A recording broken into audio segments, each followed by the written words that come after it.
Marcus Johnson stepped out of a 20-year-old pickup truck, wearing worn jeans, a faded flannel shirt, and scuffed work boots that had seen better decades.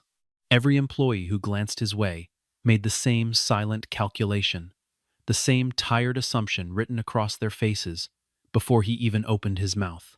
Another poor man who wandered into the wrong parking lot, another face that did not belong among marble floors and crystal chandeliers. Vanessa Carter had worked the front desk of the Grandview for nearly 6 years, climbing from an entry-level position into a supervisory role through a combination of genuine skill and an unspoken talent for flattering whoever held power directly above her. She prided herself on the polished image she projected, her tailored blazers and precise makeup carefully chosen each morning to convey exactly the kind of authority she believed the role demanded. Somewhere along the way, that pride had curdled into something colder, a quiet belief that her position entitled her to judge which guests deserved warmth and which deserved dismissal based on nothing more than a glance. She rarely questioned this instinct, having built an entire professional identity around the assumption that appearances told her everything she needed to know about a person's worth. Vanessa Carter, the front desk supervisor, did not even try to hide her disgust as she watched him approach through the glass doors. She let out a short, cruel laugh when Marcus quietly mentioned that he was a single father simply looking for a peaceful place to rest. What nobody inside that building understood, what not a single soul behind that polished counter could have guessed, was that Marcus was not merely another guest walking through the door. He owned every chandelier glittering above their heads. He owned every inch of marble beneath their feet. And before that day was finished, someone standing in that lobby was going to lose far more than a job. The morning had begun quietly, the way most mornings did since his wife passed away 3 years earlier. Marcus woke alone in a modest house on the edge of the city, a house far smaller than anyone would expect from a man whose name appeared on skyscrapers in 12 different states. Sunlight filtered through thin curtains and landed on a photograph resting on his nightstand, a photograph of a woman named Elena who used to laugh at his jokes even when they were not funny. He touched the frame the way he touched it every single morning, a small ritual that grounded him before the noise of business swallowed his day whole. There were no children in that house, no small voices calling for breakfast. Yet Marcus often introduced himself as a single father, because in every way that mattered he had spent years raising something else entirely. He had built an empire of hotels from nothing, and now, without Elena beside him, he felt responsible for every single person who worked beneath his company banner, as though they were sons and daughters he had never formally adopted. Later that morning, his lawyer called with numbers that made Marcus set down his coffee cup and stare out the window for a long moment. Complaints had been rising steadily across several of his properties, complaints that painted a picture entirely different from the one Marcus believed he had built. Guests wrote about employees who treated certain visitors with contempt while showering others with excessive charm. Reports described discrimination based on appearance, based on the car someone drove into the lot, based on skin color that had nothing to do with a person's ability to pay for a room. One email in particular caught his attention, a woman describing how she had been quietly redirected to a smaller, older wing simply because of how she was dressed on a rainy afternoon. Marcus read through the complaints twice, his jaw tightening, refusing to accept second-hand reports as the full truth of what his own staff had become. He did not want to believe his hotels had drifted so far from the values he built them on, values shaped by memories of being turned away himself decades earlier when he had nothing but ambition and an empty wallet. Somewhere deep inside him, a stubborn hope insisted that perhaps these were isolated incidents, exaggerations, misunderstandings, blown out of proportion by unhappy guests. But that same instinct that had built his fortune told him something colder and more honest, that numbers on paper rarely captured the full weight of a moment lived in real time. He decided, sitting there with his coffee turning cold, that he would not send auditors or consultants to investigate. He would go himself, quietly, without warning, without the protection of his name attached to his face. Marcus thought back to the earliest days of his career, long before his name meant anything to anyone, when he worked long shifts carrying luggage for guests who barely acknowledged his existence beyond a curt nod.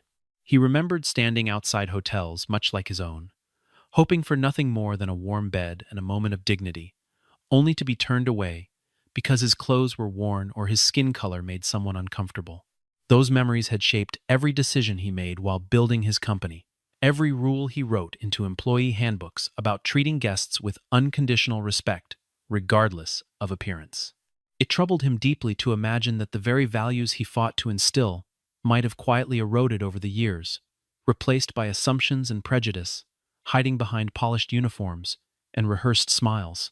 He picked up the phone once more, calling his lawyer back to confirm that no one at the Grandview location would be informed of his visit, insisting the test remain entirely unannounced. His lawyer hesitated briefly, reminding Marcus that a man of his standing walking unannounced into his own hotel carried certain risks, that misunderstandings could escalate in ways difficult to predict or control. Marcus listened patiently, then replied that risk was precisely the point, that only by placing himself in a position of vulnerability could he understand what his most powerless guests experienced every single day. He explained that reports and statistics could describe a problem, but only lived experience could reveal its true depth and consequence. The lawyer eventually agreed, promising to keep the matter confidential, understanding that Marcus had made up his mind long before the conversation even began. Marcus thanked him, ended the call, and sat quietly for several minutes, gathering the resolve required to step into a version of himself the world had not seen in many years.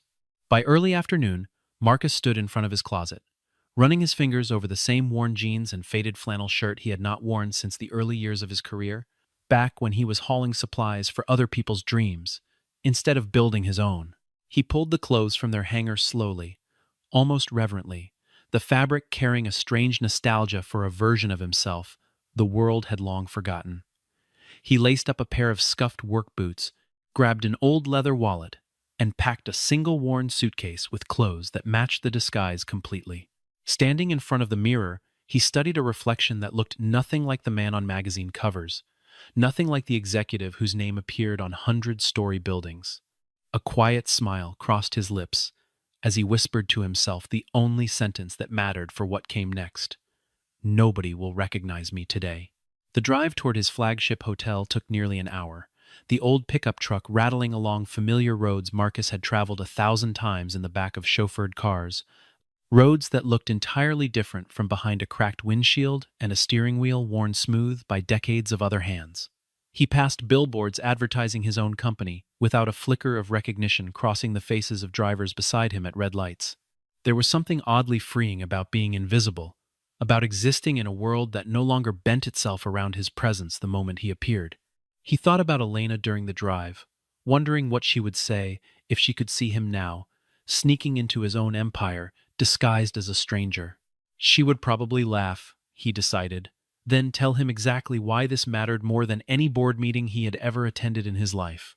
The Grandview rose from the horizon long before Marcus reached its entrance, its glass tower catching the afternoon sun, in a way that once filled him with pride every time he approached it in a chauffeured car.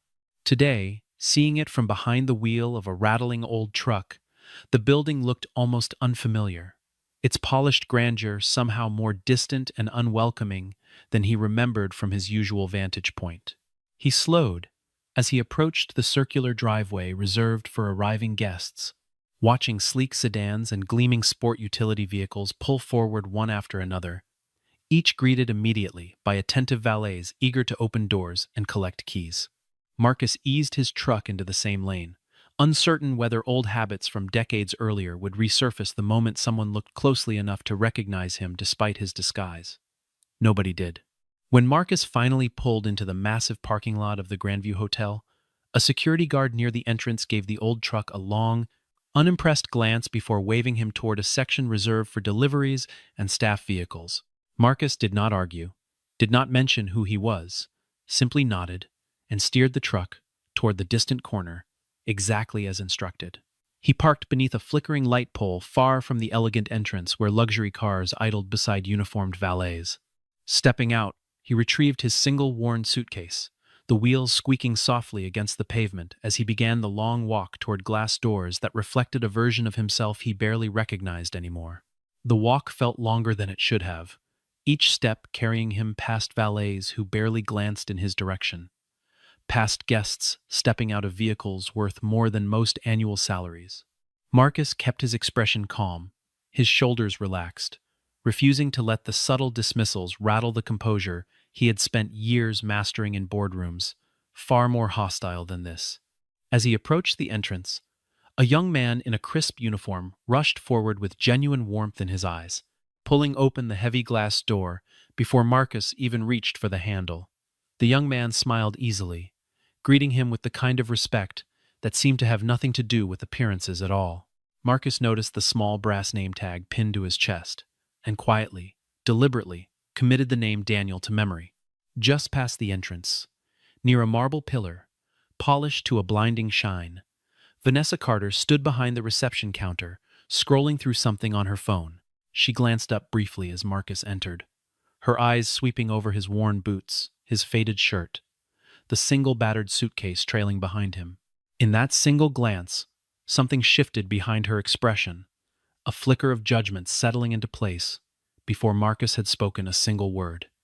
She looked away just as quickly, returning her attention to her phone, as though he had already been dismissed from her mind entirely. Marcus noticed everything, filed it away carefully, and continued walking toward the counter where his true test was about to begin. Marcus approached the reception counter slowly, setting his suitcase down beside him with a soft thud against the polished floor.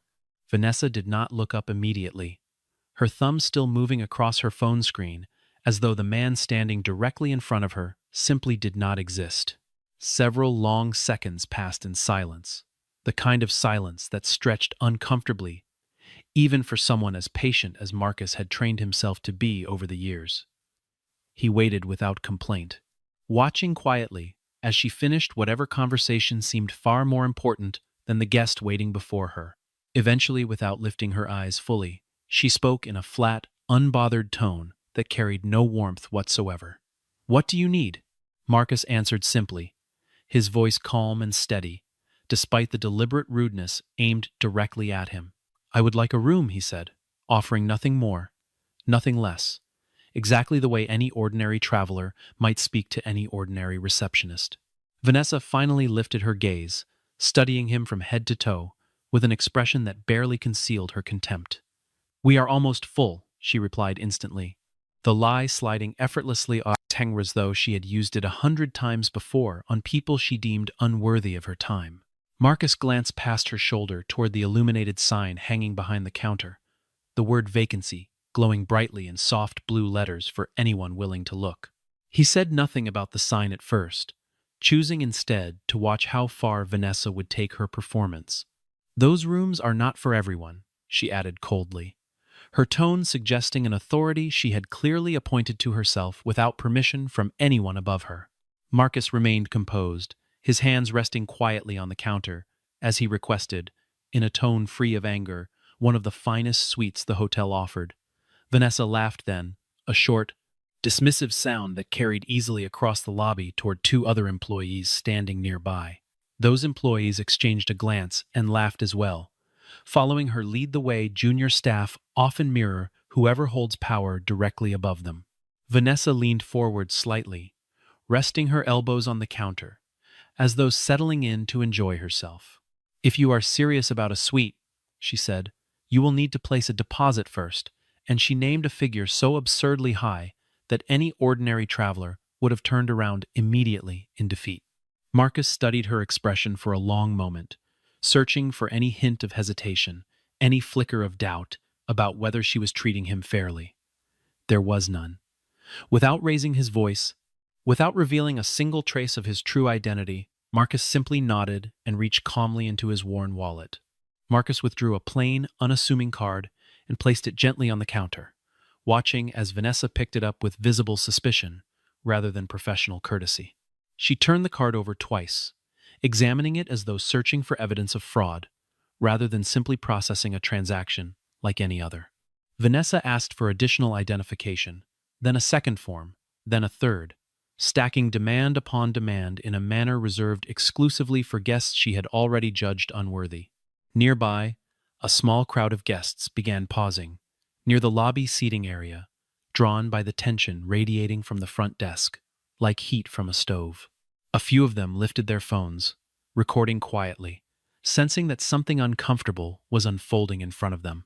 Vanessa called for a nearby security officer under the pretense that Marcus's card might be fraudulent, though nothing about his behavior suggested anything other than patient, quiet frustration at the escalating demands placed before him. The officer approached hesitantly, clearly uncomfortable with the assignment, glancing between Vanessa and Marcus as though searching for some clearer justification than what he had been given over the radio. Vanessa insisted the officer stand nearby simply as a precaution, her tone suggesting danger where none actually existed, feeding into a narrative she had already decided was true the moment Marcus stepped through the door. The officer remained a few steps away, arms crossed, watching the exchange unfold with visible unease about a situation that seemed to be manufactured rather than genuinely necessary. Marcus, still calm despite the mounting spectacle, asked a simple question that carried far more weight than Vanessa seemed to realize. "Is this how every guest is treated here?" he asked, his tone genuinely curious rather than confrontational. Vanessa answered without hesitation, her voice sharp enough to cut through the quiet murmur of onlookers gathering nearby. "Only suspicious ones," she said, and the words hung in the air long after she finished speaking. What she did not know, what none of the gathering crowd suspected, was that a small recorder tucked inside Marcus's jacket pocket had captured every single word exchanged since he first approached the counter. Among the guests who had gathered near the seating area, a middle-aged woman, clutching a shopping bag from a nearby boutique, whispered to her husband that she had never seen a front desk employee behave so openly and carelessly toward a paying customer. Her husband nodded, lifting his phone slightly higher to ensure the recording captured both Vanessa's expression and the calm patience with which Marcus continued to stand his ground. A businessman waiting nearby for his own room to be prepared muttered under his breath that this was exactly the kind of behavior that made people distrust large hotel chains in the first place. None of these strangers knew who Marcus truly was, yet something about his composure in the face of such blatant disrespect earned their quiet sympathy without him asking for it at all. Vanessa, oblivious to the shifting mood of the lobby around her, continued scrolling through paperwork with theatrical slowness, apparently enjoying the small measure of power she believed she held over him.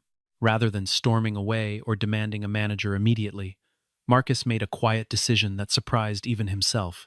He would stay exactly where he was, seated in the lobby, watching, listening, learning everything this hotel had become in the years since he last walked its halls as its unquestioned owner. He carried his suitcase toward a leather chair near the center of the lobby and lowered himself into it with the patience of a man who had all the time in the world. Vanessa watched him retreat toward the seating area, assuming perhaps that he had finally understood he did not belong. She could not have been more wrong about what was coming next. While Marcus sat quietly in the lobby, two very different versions of humanity revealed themselves within the same building, separated only by the choices each person made when they thought no one important was watching. Daniel, the young bellman who had greeted him warmly at the door, approached again with a small bottle of water and a gentle offer to help with his suitcase.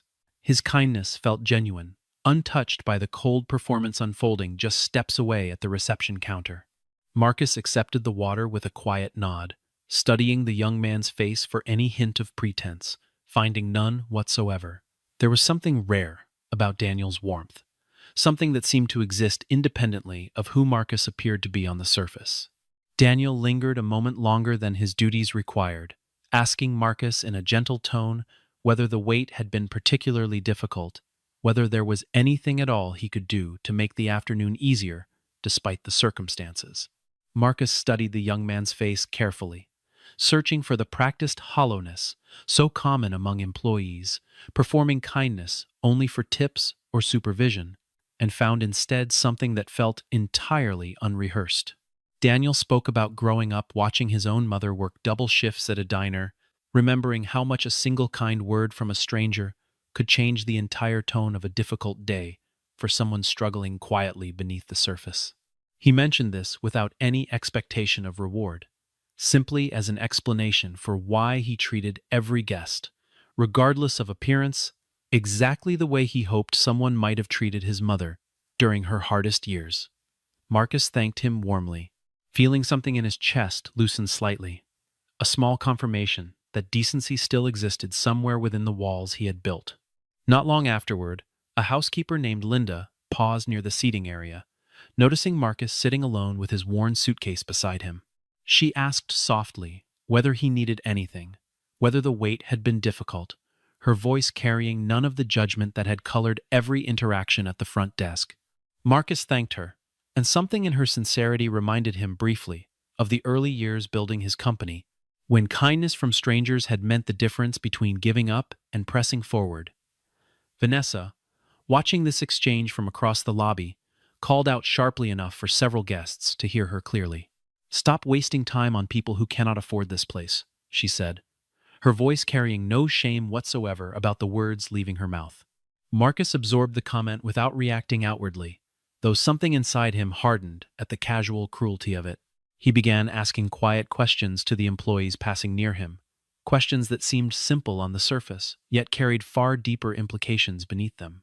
"What if this were your own father sitting here?" he asked one young employee gently, watching her expression shift uncomfortably as she searched for an answer she did not have. He asked another employee the same question moments later, receiving only silence and an awkward shuffle of feet in response. Nobody offered an answer. Nobody defended the behavior unfolding around them, and their silence told Marcus everything he needed to understand about the culture Vanessa had cultivated within these walls. He continued jotting brief notes into a small notebook he carried inside his jacket, capturing names, times, and observations with the same discipline he once used building spreadsheets that grew into billion-dollar decisions. Every kindness from Daniel and Linda earned a careful mark beside their names. Every cruelty from Vanessa earned another kind of mark entirely, one that would matter far more before the day ended. As Marcus closed his notebook and looked up, he noticed a shift in the atmosphere near the reception counter, a stiffening in Vanessa's posture that suggested someone with authority had just entered the conversation.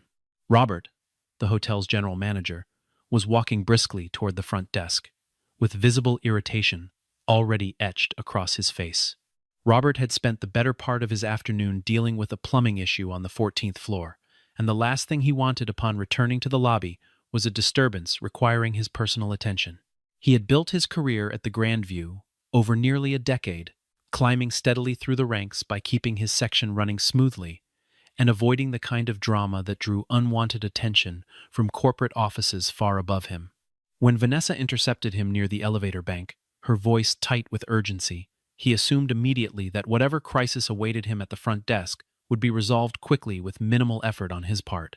He trusted Vanessa's judgment, largely because she had never given him reason to question it before, her confident demeanor and polished presentation making her seem like exactly the kind of employee a busy manager could rely upon without hesitation. Robert listened to Vanessa's version of events without pausing to seek out Marcus's side of the story even once. She described him as suspicious, difficult, potentially dangerous, painting a picture that bore little resemblance to the calm, quiet man sitting patiently in the lobby chair. Robert nodded along, accepting every word as though Vanessa's judgment carried the weight of established fact rather than personal bias dressed up as professional concern. He glanced briefly toward Marcus, his expression already hardened by whatever story had been fed to him moments earlier. Marcus stood slowly, walked toward the pair with unhurried steps, and asked politely whether it might be possible to speak with the owner of the hotel directly. Vanessa's laughter rang out again, louder this time, carrying an edge of mockery that drew even more attention from guests scattered throughout the lobby. "He is far too important to meet someone like you," she said, folding her arms with the satisfied posture of someone who believed she had won a battle that had barely begun. Marcus allowed a small, unreadable smile to cross his face, one that Vanessa mistook entirely for defeat rather than quiet amusement. "Interesting," he said simply, the single word carrying far more weight than either Vanessa or Robert could possibly understand in that moment. Robert, eager to end the confrontation quickly, instructed a nearby security guard to escort Marcus toward the exit without further discussion. Marcus did not resist, did not argue, did not raise his voice even slightly, as the security guard approached him with visible discomfort about the task he had been assigned. Instead, Marcus simply reached into his jacket pocket, retrieved his phone, and calmly dialed a number he had not needed to use in longer than he could remember. He turned slightly away from the gathering crowd, speaking quietly into the phone for less than a minute, his tone measured and unhurried, despite the tension surrounding him. Vanessa watched this exchange with growing satisfaction, certain that Marcus was calling someone for help he would never actually receive. Robert crossed his arms, waiting for the moment security would finally remove this troublesome stranger from his lobby for good. 10 minutes passed, though to Vanessa and Robert, it felt considerably longer given the awkward silence hanging over the lobby after Marcus ended his call. Outside, through the tall glass windows framing the entrance, a line of gleaming vehicles began pulling into the circular driveway with unmistakable precision. Valets scrambled into position, uncertain who exactly was arriving, yet sensing instinctively that this was no ordinary visit from ordinary guests. Robert glanced nervously toward the window, a flicker of confusion crossing his face as he tried to place the significance of what was unfolding right outside his own hotel. Vanessa, still convinced Marcus was somehow being arrested or removed by actual authorities, watched the vehicles with a satisfied smirk that would not last much longer. Guests scattered throughout the lobby began whispering among themselves, drawn away from their phones and conversations by the unmistakable sense that something significant was unfolding before them. A young couple near the window pointed toward the arriving vehicles, speculating quietly about which celebrity or dignitary might warrant such a sudden and coordinated arrival on an otherwise ordinary afternoon. The concierge stationed near the elevators straightened his posture instinctively, some old professional instinct recognizing importance before his conscious mind had fully processed what was happening.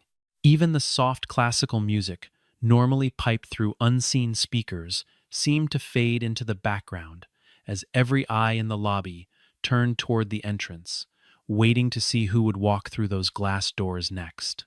The doors of the lead vehicle opened, and several members of the company's regional executive team stepped out in tailored suits, moving with the brisk efficiency of people accustomed to important business. Robert's confusion deepened as he recognized several faces from corporate meetings he had attended over the years, faces that had no reasonable explanation for appearing here today, of all days. Vanessa's smirk faltered slightly as she noticed the unmistakable shift rippling through the lobby around her. Employees who had been laughing moments earlier now stood frozen, sensing something significant was about to happen that none of them had anticipated. Then the chief executive of the entire hospitality division walked through the glass doors, moving directly past Robert and Vanessa without acknowledgement, heading straight toward Marcus. "Good afternoon, Mr. Johnson," the executive said clearly, his voice carrying easily across the stunned silence that had settled over the lobby like a heavy blanket. The words landed like a physical blow, rippling outward through every employee who had witnessed the humiliation Marcus endured only minutes earlier. Vanessa's face drained of color almost instantly. The confident smirk, vanishing as reality, began crashing down around her in ways she had not prepared for even in her worst imagination. Robert's mouth opened slightly, no words emerging as he struggled to reconcile the disheveled stranger he had ordered, removed with the name that controlled his entire career. The lobby, filled moments earlier with murmurs and quiet laughter, fell completely and utterly silent. Marcus stepped forward calmly, unbuttoning the worn jacket he had worn throughout the entire encounter, his posture shifting subtly into something far more commanding than the humble traveler everyone had dismissed at first glance. He addressed the stunned lobby directly, his voice steady and clear enough for every employee scattered throughout the space to hear without difficulty. "My name is Marcus Johnson," he began, "and I am the founder and owner of this hotel, along with every other property carrying this company's name across the country." Gasps rippled through the small crowd of guests and staff alike, several phones lowering slowly as the recording bystanders realized the magnitude of what they had just witnessed unfold.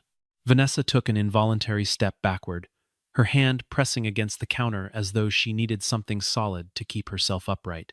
Marcus nodded toward one of the executives, who produced a tablet and began playing back footage captured from the hotel's own security cameras throughout the entire encounter.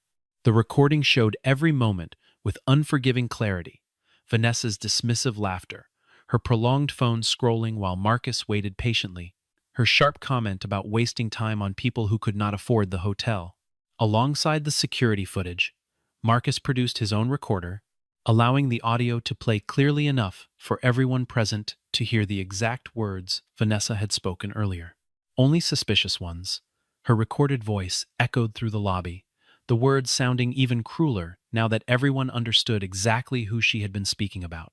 Several guests who had recorded the incident on their own phones stepped forward as well, offering their footage without being asked, eager to ensure the full truth came to light. The middle-aged woman with the shopping bag approached first, holding out her phone toward one of the executives, insisting quietly that what she witnessed deserved to be seen by whoever was in charge of correcting it. Her husband nodded beside her, adding that he had never felt so uncomfortable simply watching another human being treated with such careless disregard in a place meant to welcome every traveler equally. The businessman who had muttered his disapproval earlier stepped forward as well, his footage capturing an angle that showed Vanessa's dismissive laughter with unmistakable clarity. One by one, ordinary strangers who owed Marcus nothing offered pieces of evidence that, together, formed an undeniable record of exactly what had transpired that afternoon. Vanessa's composure shattered completely as the evidence mounted around her, layer upon layer of proof stripping away any possibility of denial or excuse. She stammered an apology, her voice trembling as tears welled in her eyes, insisting she had simply misunderstood the situation, that she never meant any harm by her actions.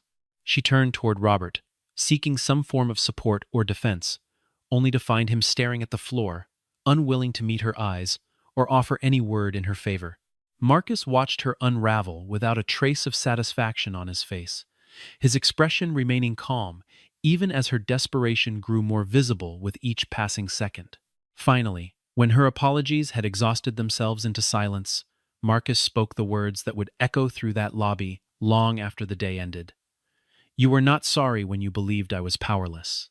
The silence following those words stretched long and heavy, broken only by the quiet sound of Vanessa's breathing as she absorbed the full weight of what had just happened to her career and reputation in a matter of minutes. Robert shifted uncomfortably beside her, aware now that his own judgment had been called into serious question by his willingness to accept her story without hesitation. Marcus turned slightly, addressing the executives who had arrived alongside him, his voice calm, yet carrying an unmistakable finality that left no room for negotiation or delay. He explained quietly that decisions needed to be made immediately, decisions that would ripple far beyond this single hotel and reach every property carrying his name across the entire company. The gathered employees watched closely, uncertain what fate awaited each of them, depending on which side of Marcus's test they had stood on throughout the encounter. Marcus turned first toward Vanessa, his voice steady and free of anger, despite the gravity of what he was about to say, in front of everyone gathered in that lobby. "Effective immediately," he said. "Your employment with this company has ended, and security will assist you in collecting your belongings before escorting you from the premises." Vanessa's knees buckled slightly, her hand gripping the counter, as the reality of unemployment crashed over her far faster than she had ever imagined possible that morning. She opened her mouth as if to argue, then closed it again, recognizing perhaps for the first time that no argument existed capable of undoing what her own choices had created. Marcus did not linger on her reaction, turning instead toward Robert, whose face had grown pale with the understanding that his own conduct would not escape scrutiny either. "You failed to investigate before making a decision," Marcus told Robert directly, "and that failure reflects a deeper problem in how leadership operates throughout this building." Robert nodded slowly, accepting the words without protest, understanding that his position, while not eliminated entirely, would require significant retraining and close supervision moving forward. Marcus explained that Robert would remain employed, but only under a probationary period designed to reshape how he evaluated situations and listened to every voice within his hotel, not merely the loudest or most confident one. Robert thanked him quietly, his voice barely above a whisper, clearly grateful for a second chance he recognized he did not entirely deserve. Marcus then turned his attention toward the two employees whose kindness had stood in such stark contrast to the cruelty surrounding them throughout the day. "Daniel," Marcus called out warmly, gesturing for the young bellman to step forward from where he stood near the entrance, his expression uncertain about what this moment might mean for him. Your kindness today was not performance, Marcus said. It was character, and character like yours deserves recognition rather than obscurity in a role beneath your true potential. He announced, to the surprise of everyone gathered, that Daniel would be promoted immediately into a management training position with full support and mentorship provided directly by Marcus's own corporate team. Daniel's eyes widened, his voice catching as he thanked Marcus repeatedly, still processing the sudden shift in his circumstances after simply doing what felt natural to him all along. Marcus then turned toward Linda, offering her a generous bonus alongside public recognition for treating every guest, regardless of appearance, with the same unwavering respect. Before concluding, Marcus addressed the entire staff gathered in the lobby, his voice carrying clearly to every corner of the space, now silent with anticipation. Effective today, he announced, every property under this company will implement a new policy rooted in 3 simple principles that should have never needed stating in the first place. No guest will ever be evaluated based on their appearance, their clothing, their vehicle, or any assumption made without actual evidence to support it. Every guest, regardless of how they arrive or what they carry, deserves to be served with genuine respect rather than conditional courtesy reserved only for those who look wealthy enough to matter. And finally, every employee across this company will understand that true hospitality is measured not by how well you treat the powerful, but by how well you treat those the world too often chooses to ignore. A young valet standing near the entrance lowered his gaze, thinking quietly about a moment weeks earlier when he had rushed to park a luxury vehicle while ignoring an elderly guest struggling with a modest sedan nearby. A housekeeping supervisor near the elevators found herself remembering an offhand comment she had made about a guest's worn luggage, a comment she now understood had been unkind in ways she had not fully considered at the time. Even the concierge, normally unshakable in his professional composure, seemed to reconsider some past interaction as Marcus's words settled over the lobby like a quiet challenge extended to everyone present. The employees, standing throughout the lobby, absorbed these words in complete silence, several exchanging glances that suggested genuine reflection rather than mere compliance with a policy handed down from above. Before the crowd dispersed, Marcus paused, sensing that the moment called for something deeper than corporate policy or disciplinary action alone. He shared, quietly and without theatrical flourish, the reason he had chosen to disguise himself and walk through his own hotel as a stranger rather than simply reviewing reports from the comfort of his office. After his wife Elena passed away, he explained, he understood loneliness in a way numbers on a page could never fully capture, a loneliness that made him painfully aware of how easily people dismissed those who appeared to have nothing left to offer. He described moments from decades earlier, long before wealth changed how strangers perceived him, when he had been turned away from restaurants and hotels simply because of the color of his skin or the state of his clothing. Those memories, he admitted, never fully faded, even after building an empire that bore his own name across countless cities. A luxury hotel, Marcus said quietly, gazing around the lobby that had witnessed both cruelty and kindness within the same afternoon, is not truly defined by marble floors or crystal chandeliers hanging from ornate ceilings. It is defined instead by how it treats the person everyone else chooses to overlook, the traveler nobody expects to matter, the stranger assumed unworthy simply because of appearances alone. Daniel, standing nearby with newfound purpose in his posture, absorbed those words as though they had been spoken directly, to shape the rest of his career from that day forward. Linda smiled quietly, holding the recognition Marcus had given her close to her heart, understanding that her simple kindness had mattered far more than she ever imagined while offering it. Robert, humbled by the entire experience, made a silent promise to himself that leadership meant listening first and judging only after every voice had genuinely been heard.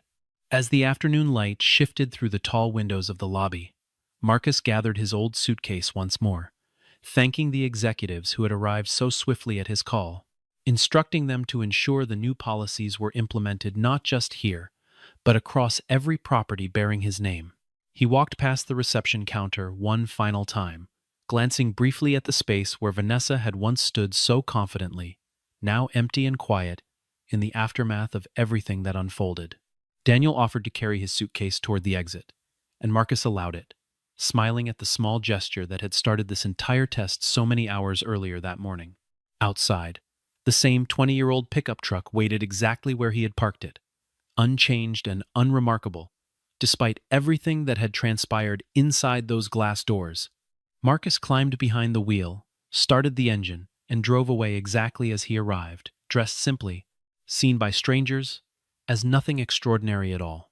Yet, as he pulled out onto the road, merging into traffic beneath a sky turning gold with the approaching evening, a quiet smile settled across his face, the kind of smile that came from finally understanding a truth he had feared but needed to confirm.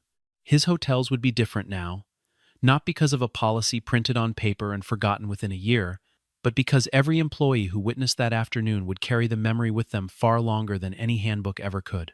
Somewhere behind him, in a building filled with marble and gold, a young bellman named Daniel was stepping into a future he never expected, and a housekeeper named Linda was smiling to herself over a recognition long overdue. Robert would spend the coming months relearning what leadership truly required, while Vanessa would spend those same months reflecting on choices she could never take back.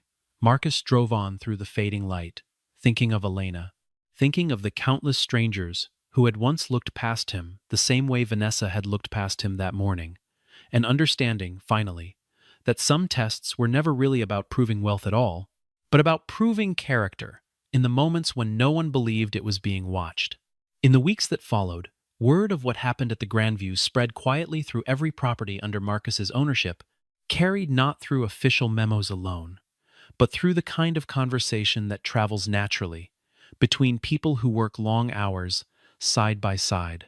Employees who had once treated certain guests with quiet indifference found themselves reconsidering old habits, remembering that the next tired traveler standing before them might carry far more significance than any uniform or title could reveal. Managers across the company began scheduling additional training sessions focused not on scripts or procedures, but on empathy, on the simple discipline of treating every person who walked through their doors as though they mattered completely. Marcus visited several other properties over the following months, no longer in disguise, but still asking the same quiet questions he had asked that afternoon in the Grandview lobby. He wanted to know, always, whether the values he believed in were still alive in the hallways and behind the counters of the empire he had built from nothing.